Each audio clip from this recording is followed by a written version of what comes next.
Introducing the all-new Corolla. Buenas noches. Welcome to Nita Visita. Brigadier General in the Marine Corps, Congressman, Ben BLAZ lived a life of achievement and public service that spanned the dramatic history of Guam over the past half-century. Born in 1928, Ben BLAZ was just 13 years old when the Japanese occupied the island. He won a scholarship to Notre Dame after the war, and he joined the Marine Corps and was commissioned a second lieutenant in 1951 on graduation. UOG President Dr. Robert Underwood was a political rival and friend. At first he was offered the opportunity to join the military as a mess attendant, as a steward in the Navy, and he rejected that, and eventually rising to be the first person from Guam to be a general officer and a flag officer.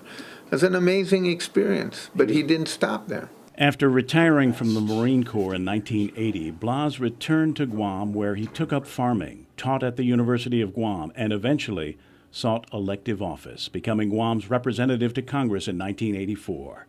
He was a Republican, and he served until 1993 when Democrat Robert Underwood replaced him. In that campaign, which was, very upfront and very direct with each other, but at the end of it, it was very easy to deal with. You took his place. I took his place. And when in the evening, when it became clear that I was taking his place, we were having this discussion. Of course, we all knew each other, so we're having this conversation.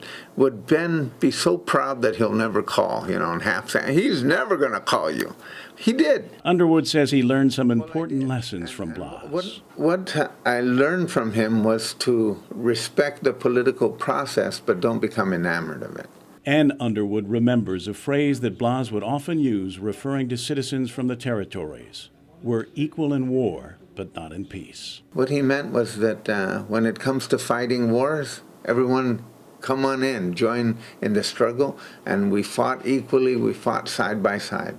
And then when it came time to be political citizens, just in the ordinary, everyday practice of democracy, you're not the same. When we talked about Micronesia, he says, we're not the guards of Micronesia, we're the guardians of Micronesia.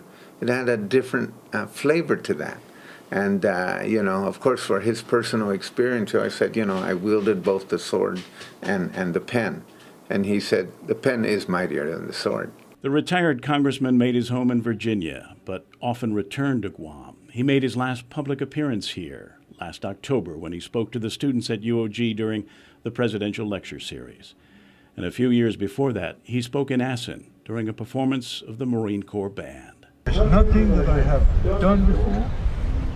There'll be nothing that I expect to do in the future that exceeds the honor I received when I was designated to command. Kevin Kerrigan, PNC News. And he's